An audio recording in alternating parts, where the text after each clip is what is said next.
नाम घोष करो हरि कथा, सदा नाम घोष करो हरि कथा, तेने सदा चित्त समाधान, सर्व सुख ल्यालो सर्व अलंकार, आनंद निर्भर डुलत सो. थोडा बेस करून सर्व सुख ल्यालो सर्व अलंकार, आनंद निर्भर डुलत सो. असो ऐसा कोठे आठवाची नाही, देहीच विदेही भोगदशा. सर्व सुख ल्यालो सर्व अलंकार, आनंद निर्भर डुलत सो. तुका म्हणे आम्ही झालो अग्निरूप, तुका म्हणे आम्ही झालो अग्निरूप, लागो नेदी पाप पुण्यांगा. सर्व सुख ल्यालो सर्व अलंकार, आनंद निर्भर डुलत सो.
पवित्र अशा कीर्तन रूपी सेवेसाठी निवडलेला अभंग जगद्गुरु तुकोबाराय हे जे तुकोबाराय काढून या संसार वैसलो अंगणी किंवा संसाराच्या नावे घालून या शून्य वाढता हा पुण्य धर्म केला हरी भजनी हे धवळीले जग चुकविला लाग कळीगाळाचा. वारकरी संप्रदायाच्या कळशस्थानी विराजमान असणारे तुकोबाराय यांच्या गाथ्यातला सर्वांच्या पाठांतरातला आणि साधकाला एक विशिष्ट किंवा विशेष प्रश्नाचं उत्तर देतात आजच्या अभंगामधून. विठाला विठाला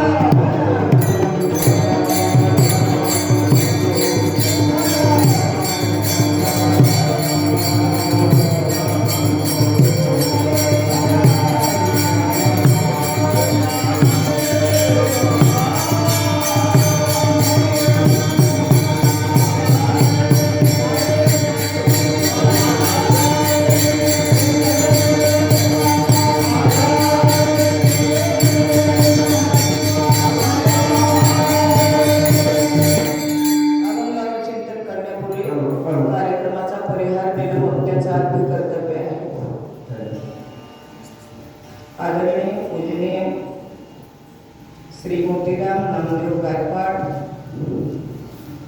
त्यांचे सुपुत्र संजीवन नामदेव गायकवाड, जानकीराम मोतीराम गायकवाड, बालाजी एकनाथ गायकवाड असे हे गायकवाड परिवार.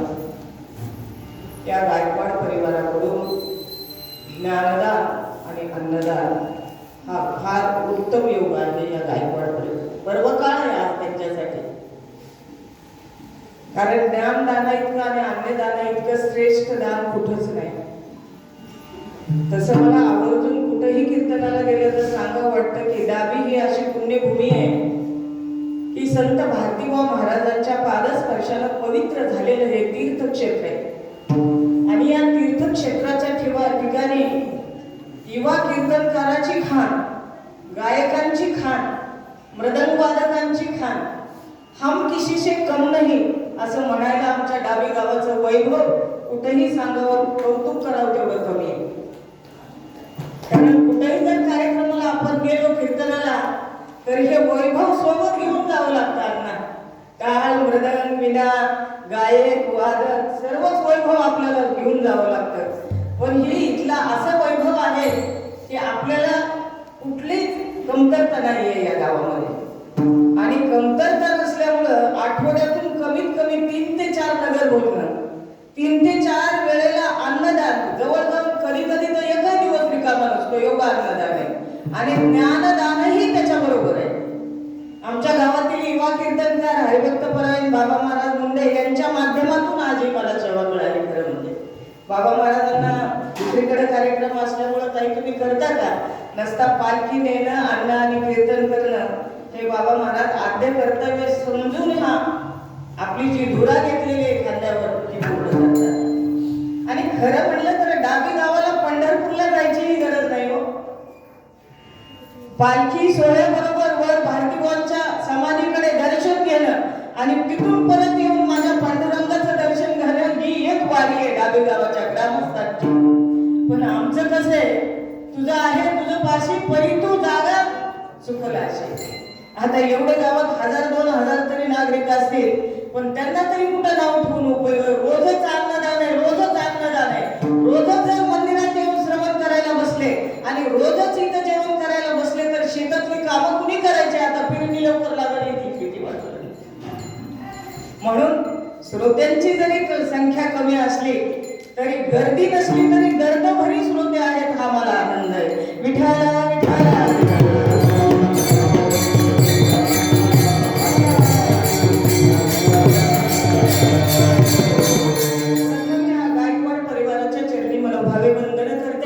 की आता 8-10 दिवसापूर्वीच माझी शिवपुराण महाकथा झाली.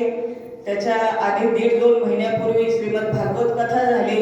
श्रोते कदाचित ऐकून कंटाळले असतील, तेच तेच तेच तेच काय ऐकायचं ताईंच्या तोंडातून. पण अविटते माय परिहा विटेना, भगवंताचं नामस्मरण हे अवीट आहे, याला वीट नाही, म्हणून ते सतत घ्यायचं असतं.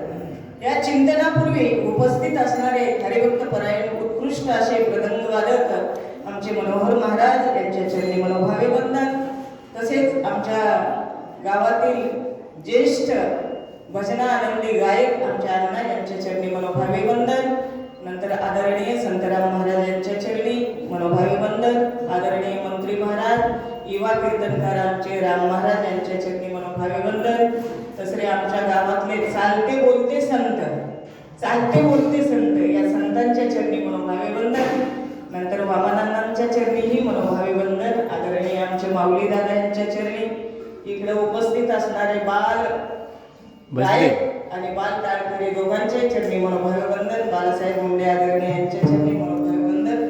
कधीही अर्ध्या रात्रीही हाक दिली ताई संकटात असेल तर मला गायनाची साथ करणारे आमचे आदरणीय बंधू आनंद शेख यांच्या चरणी मनोभावे वंदन. नंतर मगरवाडीकर महाराज यांच्या चरणी मनोभावे वंदन. आपलं नाव?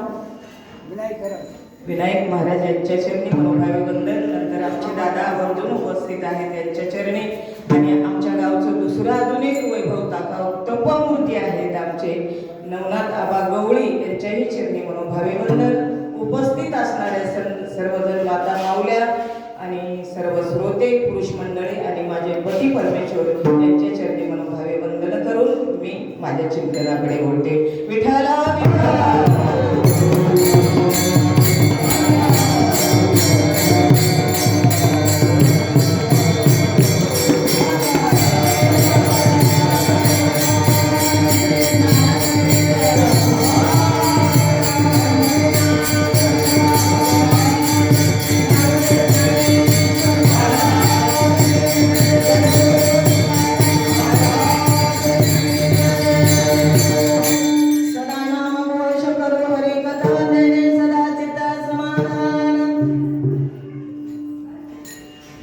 या पृथ्वी तलावर जन्माला आलेला प्रत्येक जीव सुखासाठी, समाधानासाठी आणि शांतीसाठी अहोरात्र धडपड करतो. मानवी देहाची सर्वात जास्त धडपड आहे, मरमर चालू आहे मानवी देहाची. खरं पाहिलं तर संताकडे आणि आपल्या प्रापंचिक जीवाकडे तुलनात्मक दृष्टीने जर विचार करायचा गेला तर थोडस संत ज्ञानेश्वर महाराजांचं चरित्र आणि थोडस जगद्गुरु तुकोबारायांच्या चरित्राकडे पाहिलं तर आपल्या थोडस लक्षात येईल. माझ्या संतांचं वैभव आहे. मी मगाशीच म्हटलं, जाळोनी या संसार पैसलो अंगणी. ज्या तुकोबारायांनी होती ती संपत्ती वाटप करून टाकली आणि संपत्ती पूर्ण वाटप केली. ज्यांना कर्ज दिलं होतं त्यांची कर्ज माफी सुद्धा केली. म्हणजे कर्ज माफी करणारे पहिले संत आहेत माझे तुकोबाराय. आणि एवढं वाटप केलं की स्वतःच्या धर्मपत्नीला जेवणासाठी वेळेवर अन्न मिळायचं नाही आणि एक वस्त्र एक साडी तिला धुवून नेसावं लागायची. एवढी बिकट परिस्थिती माझ्या तुकोबारायांची. ते तुकोबाराय म्हणतात, माझ्या घरी संपत्ती नसल्यामुळं आम्ही कशा आहोत? आम्ही सदैव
आणि दार उघडत ठेवलं तरी आमच्या घराची, आमच्या संपत्तीची राखण कुत्र्यांनी करावं असं आमचं वैभव आहे तुकोबारायांना.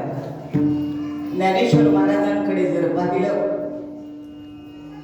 तर संन्याशाची मुलं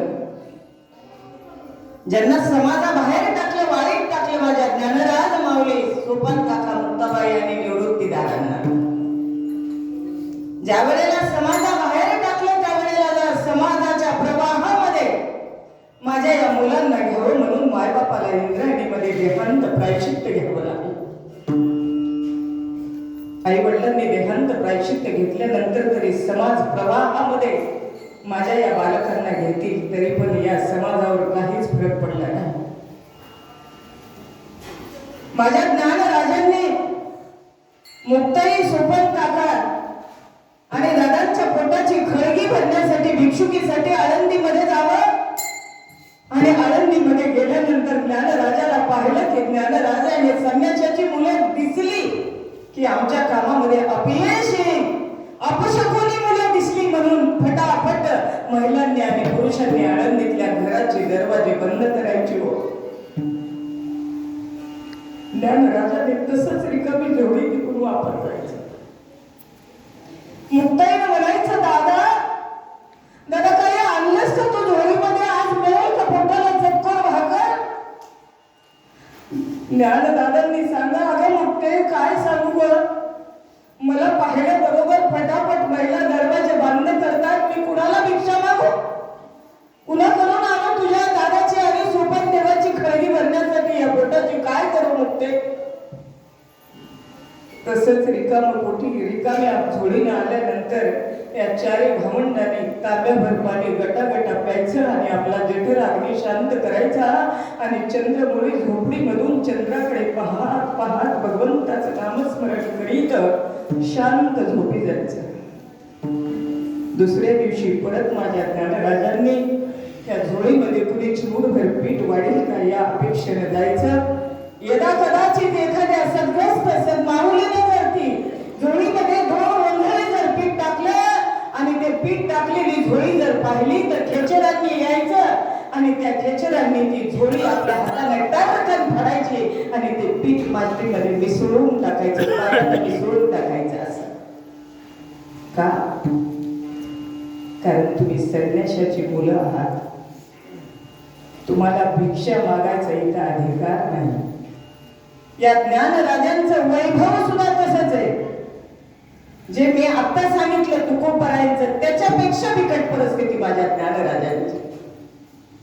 पण या ज्ञानराजांकडे आणि या तुकोबरायांच्या चेहऱ्याकडे पाहिलं की प्रपंचाच्या तापानं तापलेला प्रापंचिक जीव तुकोबरायांना आणि ज्ञानराजांच्या चेहऱ्याला पाहिलं की विचारायचे कधी कधी साधक आणि म्हणायचे दादा ज्ञानराजा तुकोबराय आम्ही आयुष्यभर अहोरात्र प्रपंचासाठी साध्याच केला. आमच्याकडे आज अब्जावधी पैसा बँकेमध्ये, अब्जावधी. माझे 2 बंगले 5-5 कोटीचे अंबाजोगाई. मला 2-2 नातवंड आहेत, मुलाला 2 नातवंड, मुलीला 2 नातवंड, मुलं मला नातवंड आहेत, गोकुळ भरलेलं आहे, पण समाधानाने झोप लागत नाही. माझ्यावर घेऊन बोलते मी, ही प्रत्येकाचीच अवस्था आहे, तुमची आणि माझी प्रत्येकाचीच आहे. ज्याच्याकडे गाडी आहे, बंगला आहे, वाडा आहे, शेती आहे, अब्जावधी संपत्ती आहे, नातवंडाने गोकुळ भरल्यासारखा वाडा आहे, पण कोणालाच शांततेने झोप लागत नाही. प्रत्येक मनुष्य असमाधानी आहे, अशांत आहे, असंतुष्ट आहे. मग या असंतुष्ट, असमाधानी, या अशांत माणसानं जर तुकोबरायांकडे पाहिलं तर पाहिल्याबरोबर त्यांना आनंद प्राप्त व्हायचा आणि समाधान व्हायचं. कारण योगी हे संतुष्ट असतात, सदा आनंदी असतात. संतुष्ट सततम योगी यतात्मा दृढ निश्चय. अशा तुकोबरायांकडे पाहिल्यानंतर काही साधक म्हणू लागले तुकोबराय तुकोबराय तुमच्याकडे पाहिलं की आम्हाला समाधान मिळतं. मग नेमकं आमच्याकडे जेवढं आहे त्याच्यापैकी तुमच्याकडे काहीच नाही तरी तुम्ही संतुष्ट आहात आणि तरी आनंदी आहात. मग ह्या आनंदाचं कारण काय, तुमच्या समाधानाचं कारण काय? नेमकं तुम्हाला कोणतं भांडवल सापडलं, कोणतं साहित्य सापडलं की ज्या साहित्यामुळं, ज्या संग्रहामुळं तुम्ही आज समाधानी आहात? त्यावेळेला तुकोबराय प्रथम चरणामध्ये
सांगितलं. प्रथम चरणात पूर्वार्धात म्हणतात सदा नाम घोष करू हरी कथा. सदा नामघोष केल्यामुळं सदा समाधान, आणि आम्ही कदा कदा नामघोष केल्यामुळं कधी कधी समाधान. एवढं समजते ना? म्हणजे मी काही पंडित नाही कुठला, पण सोप्यात सोपं करून तुम्हाला कळावं असं सांगते. आमचा कधी कधी नामघोष आहे म्हणून कधी कधी समाधान, आणि तुकोबारा यांच्या इन्स्पिरेशन, आत श्वास घेण्याची क्रिया आणि एक्सपिरेशन म्हणजे बाहेर श्वास टाकण्याची क्रिया, या दोन्हीही प्रक्रियेच्या वेळेला विठ्ठल विठ्ठल नाम आहे म्हणून सदा नामघोष.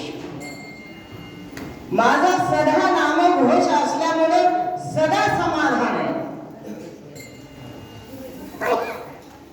मग नामघोष कुठला करायचा, समाधान या शब्दाचा अर्थ काय?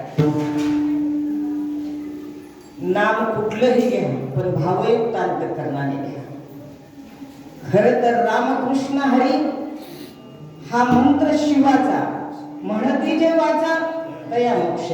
आता पंडितजी मिश्रा महाराजांची महापुराण कथा, शिव महापुराण कथा टीव्हीवर 4-5 वर्षापासून फार प्रसिद्ध झाल्यामुळे महिलांच्या मनामध्ये द्विधावस्था आहे. शिवाला जपायचं का हरीला जपायचं आहे ना महिलांच्या मनामध्ये, मिश्राजींची कथा ऐकल्यामुळं. पण तुम्ही हरीचं नाम घेतलं तरी तोच फायदा आहे, आणि हर म्हणजे भगवान महादेवाचं नाव घेतलं तरी तोच फायदा आहे. एकच फायदा आहे, पुण्यच प्राप्त होतं. कुठलं? नामाचं कीर्तनम यश सर्व पाप प्रणाशनम प्रणामो दुःख शमनस्तम तम नमामि हरिपदम. कुठलंही नाम घ्या, हरिहरा भेद नाही नका करू वाद, एक एकाच्या हृदयी गोडी साखरेच्या ठाई. म्हणजे हरिहरामध्ये भेद न करता शिवाचं किंवा पांडुरंगाचं नाव घेतलं तरी एकच आहे, फलप्राप्ती एकच आहे. मग नाम कुठलंही घ्यायचं हे कळलं, पण नाम घेताना दश नाम अपराध विरहित. श्रीमद भागवतात 10 अपराध सांगितलेत नामाचे. मग ते 10 अपराध कसे? तुम्ही म्हणाल ताई आम्ही घेतो ना, आम्ही अपराध काहीच करत नाही. पण आम्ही आता कीर्तन ऐकतो आणि खरंच का ज्ञानोबरायांनी बाहेर जाऊन म्हणतो ज्ञानराजांनी वेड्याच्या मुखी वेद बोलवले असतील का, हे खरं असेल का? ज्ञानोबरायांमध्ये एवढी ताकद होती का, निर्जू भिंत चालवली, हे खरं असेल का हो? दररोज पंडितजी इथं व्यासपीठावर येऊन एक एक व्याख्यान देतात, अध्यात्मात सांगतात, पण या अध्यात्मावर माझा विश्वास आहे का नाही, ही द्विधावस्था म्हणजेच नामाचा अपराध आहे. मग कधी फलप्राप्ती होतील तर भावे भावे गीत शुद्ध करोनिया चित्त तुझं बाबा हे देव तरी हा सुलभ भाव. काही न लगे एक भावाची कारण तुका म्हणे आन विठोबाची. भावयुक्त अंतःकरणाने, श्रद्धायुक्त अंतःकरणाने कुठल्याही भगवंताचं नामस्मरण घेतलं तर पुण्याच्या राशीचे राशी आपल्या पर्दामध्ये पडतील आणि पापाचे पर्वताचे पर्वत जळून जातील. माझे ज्ञानराज माऊली काय सांगतात हरिपाठामध्ये? त्रणाग्नी मिळे समरस झाले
पाप जर जळून गेलं तर पाप हे दुःखाला प्रसवत असतं आणि पुण्य हे सुखाला प्रसवत असतं. मी काय बोलते ते लक्षात आलं ना? पाप हे दुःखाला प्रसवतं आणि पुण्य हे सुखाला प्रसवतं. मग पाप ऑटोमॅटिक जळून गेल्यानंतर प्राप्त काय होतं? सुख. आणि सुख म्हणजे समाधान. म्हणून तेने सदा चित्ता समाधान. समाधान या शब्दाचा जर आध्यात्मिक दृष्टीने विचार केला तर सम अधिक आधार म्हणजे समाधान.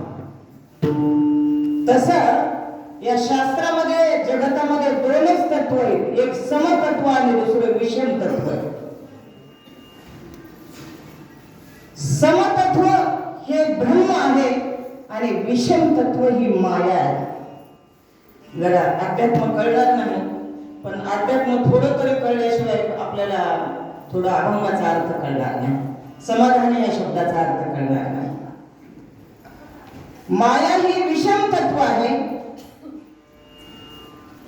आणि ब्रह्म हे समतत्व आहे. या मायेला आपण अविद्या म्हणतो, या मायेला आपण प्रकृती म्हणत असतो आणि या समतत्वाला आपण परब्रह्म म्हणत असतो आणि या समाधान तत्वालाच आपण काय म्हणत असतो? समतत्वाला पुरुष म्हणत असतो, म्हणजे ब्रह्म म्हणत असतो. मग जर समाधान या शब्दाचा अर्थ पाहिला तर सम म्हणजे समान. आणि कोण समान आहे? समजन दृष्टी विठेवरे सारी. समजन दृष्टी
विठेवरे सारी.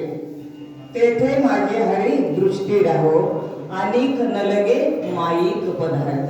अनेक नलगे माईक पदार्थ हे विषम तत्वामध्ये आहेत आणि जिथे विठेवर मूर्ती आहे ती समतत्वामध्ये आहे. मग या समतत्वावर, या समान पावलावर ज्याचं चित्त स्थिर झालं, ज्याचं स्थिर त्या समान पावलावर ज्याच्या चित्ताची आधारता झाली त्याला समाधान म्हणतात. समाधान.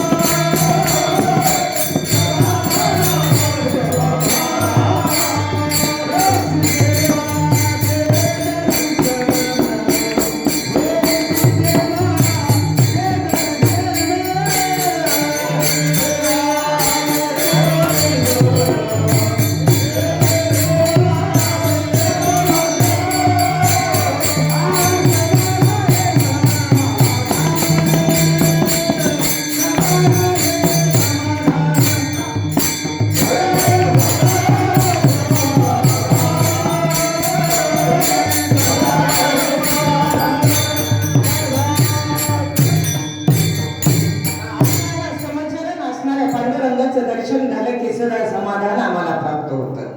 मग ते समाधान संतांच्या समाधानामध्ये आणि आपल्या समाधानामध्येही फरक आहे. आता 8 दिवस झाले पावसाळा चालू झाला, पण पेरणी लागते का? पेरणीचे दिवस आले का? मृग नक्षत्र आले का? नाही. आता ओढ्याला पूर आला असेल थोडाफार, ओढ्याला आले गंडाने आलाय का पूर? पण जेव्हा थोडासा पाऊस मोठा आला की थोडा तरी पूर येतोच. आणि जर घसघटायला माता माऊली गेले असतील शेतामध्ये तर ते पूर अलीकडे येऊ देत नाही आपल्याला. मग ते पूर बघतात आणि त्या म्हणतात थोडा वेळ थांबू आपण झाडाखाली. महिला असो किंवा पुरुष म्हणतात जर बसू आपण थोडंसं गप्पा मारू, एक दीड तास पूर ओसरून जाईल. आणि पलीकडं शेतीच्या कडेला बाजूला पहिल्या तीरावर हे पुरुष मंडळी एका झाडाखाली अर्धा पाऊण तास गप्पा मारत बसतात. मग गप्पा मारल्यानंतर काय काढायचं ते काढतात. आपल्याला माहित आहे. मी आता ऍक्शन करून दाखवते, तुम्ही ओळखून घ्या. बहुतांश 90% 10% असतील निर्वेशनी, पण आता कितीही सांगितलं तरी आमचं मन राहत नाही. असो, आपला तो विषय नाही. त्यांचं ते काम करतात आणि म्हणतात अरे ते तंबाखू विजवायला चिलीमध्ये जी तंबाखू टाकायची ती ओलसर झाली पाहिजे. जर भुट्टी नुसता भुगा जर घशात गेला तर ठसका लागून कफ लागून एखाद्या वेळेस श्वास सुद्धा बंद पडायची भीती असते. मग एक ग्रस्त तो मित्र म्हणत असतो जा ओढ्याला पाणी आलेले त्या ओढ्यातले ओंजळीत पाणी आण म्हणजे आपली तंबाखू ओली करता येईल. एक दीड तास गप्पा झाल्या 2 तासाने त्या ओढ्याकडे गेला तर ओढ्यामध्ये ओंजळीमध्ये पाणी आणावं एवढं सुद्धा पाणी नव्हतं. तो म्हटला अरे पाणी तर वाहून गेलं, त्या वाळूमध्ये पसाभर सुद्धा पाणी नाही. ओढा आठवून गेला 2 तासामध्ये. तसं तद्वत त्याने याप्रमाणे तुमचं आमचं समाधान आहे. आज लॉटरी लागली, आता इथं लॉटरी लावणारे कुणी काही नसतील, आता पटका वगैरे खेळणारे तेवढे नसतील. आज लॉटरी लागली की आनंदाने हुरळून जातो माणूस. आणि उद्या ते इकडे तिकडे पैसे गेले ते कुठल्याही मार्गाने संपून जाऊया, उद्या त्याला रात्रभर झोप येत नाही. म्हणजे उद्या तो असमाधानी आहे. म्हणजे ओढ्याच्या आणि नदीतल्या पाण्यासारखं तुमचं आमचं समाधान आहे. आज समाधान, उद्या असमाधान, परवाला आनंद, परवाच्या दुपारून दुःख आहे. म्हणजे प्रत्येक क्षण आपला सुखाचा, समाधानाचा, आनंदाचा आणि संतुष्टतेचा नाही. तसं माझ्या साधू संतांचं नाही. सर्वांग निर्मळ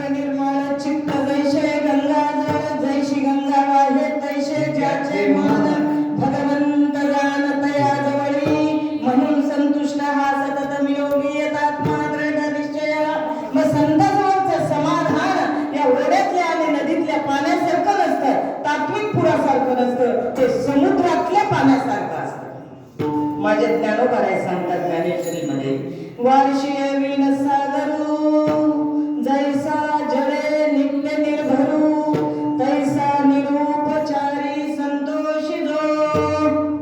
वार्षिय वीण सागरू, दुष्काळ पडला, अवैषण झालं तरी समुद्रातल्या पाण्याची पातळी कमी होत नाही, क्वांटिटी कमी होत नाही. अवैषण झालं तरी, दुष्काळ पडला तरी, आणि महाभयंकर पुरानं गावाचे गाव जरी वाहून गेले तरी ती पातळी, समुद्रातल्या पाण्याची पातळी आपली मर्यादेचं उल्लंघन करत नाही. तसं संतुष्ट, तसं समाधान, तसा आनंद माझ्या साधू संतांचा आहे. दुसरं जर उदाहरण पाहायचं म्हटलं तर आपल्या गावात पाणी साठवण्यासाठी टाकी आहे. त्या टाकीवर क्वांटिटी लिहिली असेल पाण्याची, किती लिटर पाणी त्या टाकीमध्ये बसतं ते 2 लाख लिटर पाण्याला. आता गावाला पाणी पुरवठा करायचा असेल तर 5 लाख लिटर. ती क्वांटिटी आपण पाण्याची मोजू शकतो, टाकीतल्या एकातल्या पिंपातल्या पाण्याची, पण समुद्रातल्या पाण्याची क्वांटिटी आपण मोजू शकत नाही. त्या समुद्रामध्ये अहोरात्र आयुष्य घालवणारे मासे, देव मासासारख्या माशाला जरी विचारलं ना बाबा समुद्रामध्ये पाणी किती आहे तर तो उत्तर देऊ शकत नाही ना सांगू शकत. तसं साधू संत म्हणतात आम्हाला जे समाधान मिळालं ते समाधान समुद्रातल्या पाण्यासारखं मिळालं. पण कशामुळे मिळालं तर सतत नामघोष केल्यामुळे मिळालं. कसं सुख घडी वाढू लागेल. कधी मग राम नामे उपजय आवडी सुख घडी वाढू लागेल. मग प्रत्यक्ष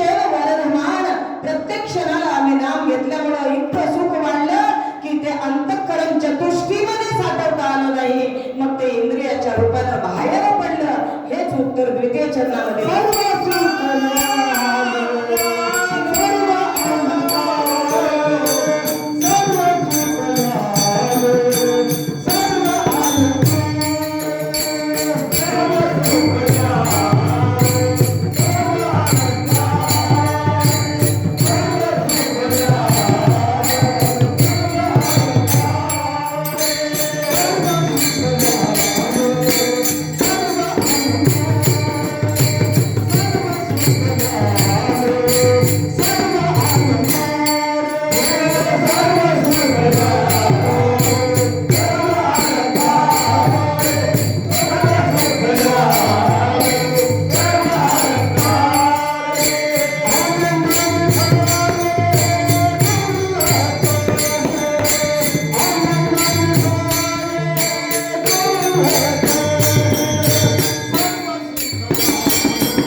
सर्व सुख ल्यालो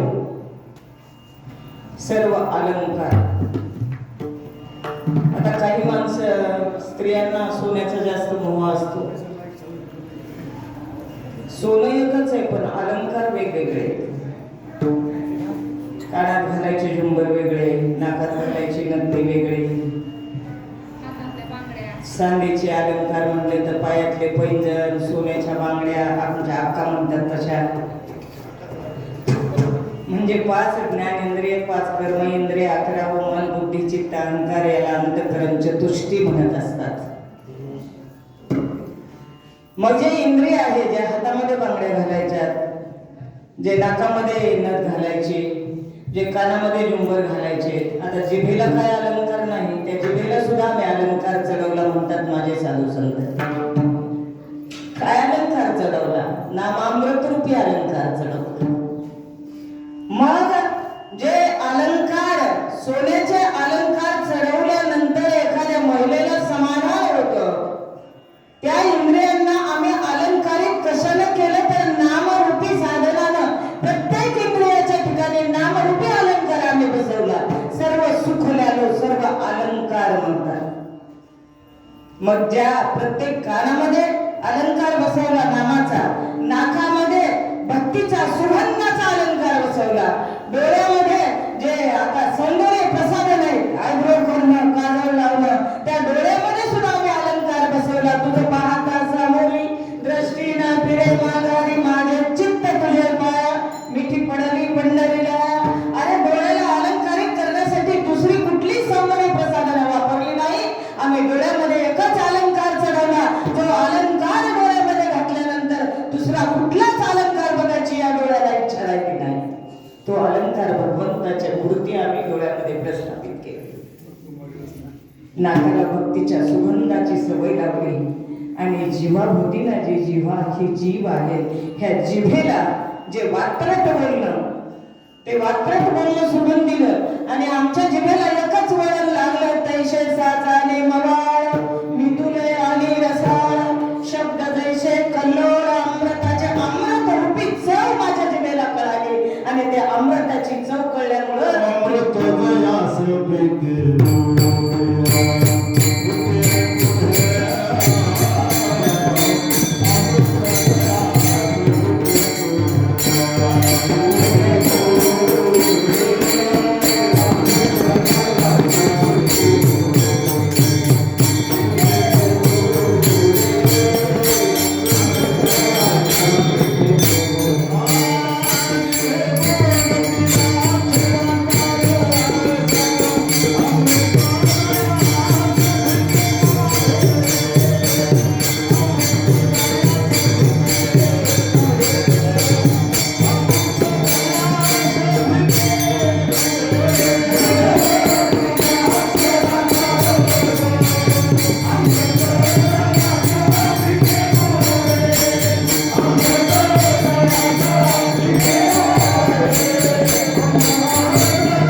तीन अक्षराचा जिवेती गोड 3 अक्षराचा रस अमृत तयाचं फिके पडे. म्हणजे विठ्ठल नामाचा रस या जिभेनं अलंकारित केल्यानंतर अमृत सुद्धा फिकं पडू लागलं. म्हणून अमृता हुनी गोड नाम तुझे देवा मन माझे केशवा कावा नाही. सांगा पंढरी राया काय करू याशी का रूप धनाशी नय तुझे. अशी अलंकारित पूर्ण आमची इंद्रिय झाल्यामुळं अलंकार एकच नामाचा घेतल्यामुळं एवढा आनंद झाला, एवढा आनंद झाला. आणि त्या आनंदाच्या उत्थानामध्ये आम्ही काय करू लागलो तृतीय चरणामध्ये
काय करू लागलो डवलण्यामध्ये भान विसरून गेलो. तसे डवलण्याचे 3-4 प्रकार आहेत बरं का. आता सांगतेच वेळ आली. पहिला प्रकार आहे घरामध्ये माणूस झोपला दिवसभर काबाड कष्ट करून की त्या बिछाण्यावर माणसाला झोप लागत नाही, तळमळत असतं. आणि तेच अंतःकरण इथं कथेत आणून बसवा ना, शिव महापुराण कथा असो, रामकथा असो, भागवत कथा असो, खांबाला टेकून डवलतात माणसं. ही एक डवलण्याची क्रिया. त्याला आपला विलाज नसतो. ज्याचं पाप संपत नाही ते डवलत असतात कीर्तनात सुद्धा. दुसरा डवलण्याचा प्रकार आहे डायबिटीस पेशंट. मधुमेहाचा आजार जवळजवळ 75% लोकांना. ब्लड मधली शुगर नॉर्मल पेक्षा कमी झाली. हायपोटेन्शन, हायपोग्लायसेमिया माझ्या भाषेमध्ये. मर्यादेपेक्षा ग्लुकोज कमी होणं ब्लड मधलं, तेव्हा सुद्धा चक्कर येऊन, भोवळ येऊन, घाम येऊन मनुष्य पडतो. आणि ब्लड मधलं शुगरचं प्रमाण अमर्यादित वाढणं तरी भोवळ येऊन पडतो. हा एक प्रकार. शरीरशास्त्राच्या दृष्टीने हायपर टेन्शन वाढणं, बीपी वाढणं खूप. 210 आहे सिस्टोलिक, 215, 220 पर्यंत बीपी वाढलं आणि मनुष्याने त्याच्याकडे लक्षच नाही दिलं तर काम करत करत असताना घाम येतो, माणसाला भोवळ येते, मनुष्य खाली धाडकन पडतो आणि अर्धांग वायूचा अटॅक येतो, हार्ट अटॅक येतो. ही एक भोवळण्याची क्रिया. भोवळ येण्याची क्रिया. आणि एक महत्वाची क्रिया आहे, प्रत्येक गावामध्ये तरुण मंडळी फार त्याच्यात गुरफटलेली आहे, डोलण्याच्या क्रियेमध्ये. आता आपल्या गावात कमी आहे थोडीशी, माझ्या काही दृष्टीस पडले नाहीत अजून, असतील कुठं लपून छपून, ते येतील तरी कशाला इकडे. त्यांचा आणि सत्संगाचा काही संबंधच नाही.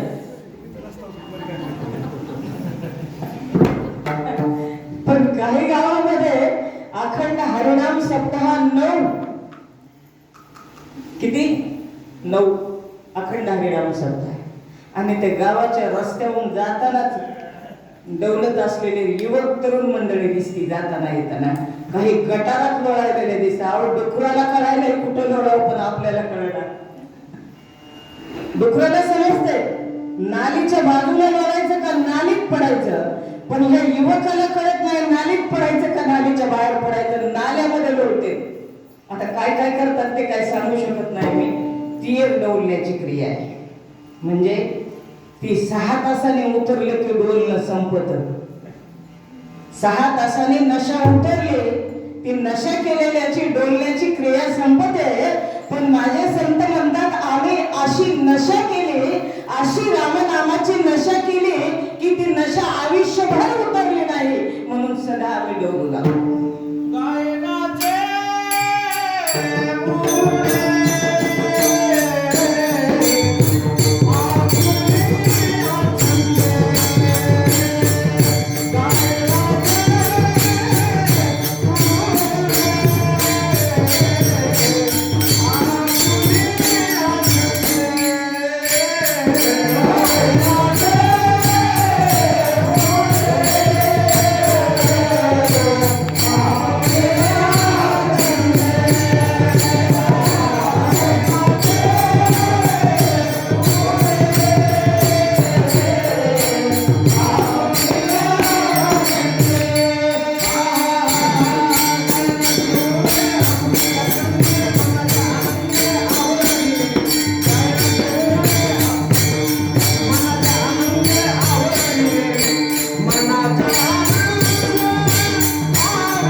गायनाचे पुढे मनाचे आनंदे वहिने. मग कसे कबासे कबरोळे कबर करे नाचत गुणगान कुठे पंढरीला जाताना. अशी आमची नशा आहे. म्हणून सर्व सुखल्याला सर्व अलंकार आनंदे निर्भर डुलत सो. निर्भरता आली सदा नामवेश केल्यामुळं. निर्भरता कशामुळं आलं, जो निर्भय पांडुरंग परमात्मा आहे त्याच्याशी नातं जोडल्यामुळं आमच्यामध्ये निर्भरता आली. खरं पाहिलं तर प्रपंचातली प्रत्येक वस्तूमध्ये द्वैत आहे.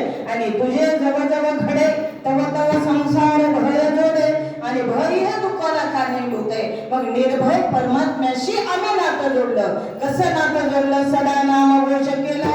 आणि सदा नामघोष एवढा केला की आमच्या जवळ आता काय राहू शकत नाही.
करू शकत नाही. काय पाप स्पर्श करू शकत नाही. मग घ्या ना एकदा त्या भगवंताचं नाव. हात वर करा सर्वजण. ज्यांना हात आहे तेवढ्यांनी करा, हात नसलेल्यांनी करू नका. हात आहेत ना सर्वांना? हा, वर दिसत नाहीत मला, जरा वर करा. लाजू नका, लाजू नका. वा वा वा. विठोबा रखुमाई.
शांती लाभो हे भारती बुवाचरणी मी प्रार्थना करते.